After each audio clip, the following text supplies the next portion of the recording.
After lunch, we continue with the topic of the project. Margarita. Alma. When you look at the person, you know the name. Now we're gonna do the same.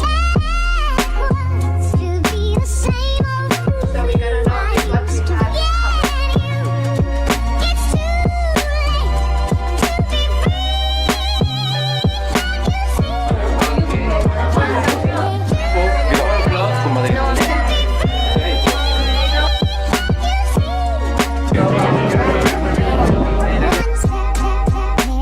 And you will be talking about your weirdest habits.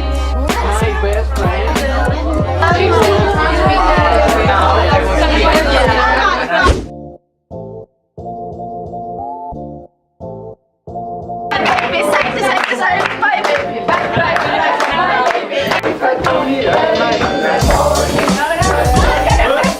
of discrimination, tolerance. Those are the main topics. Discrimination and tolerance. And the other fears. It's very okay to have some kind of fears. Doesn't matter. Maybe a fear of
Deixa-me do avesso, tropeço, levanto e volto pra ti. Amor é assim, pelo menos pra mim. Deixa-me.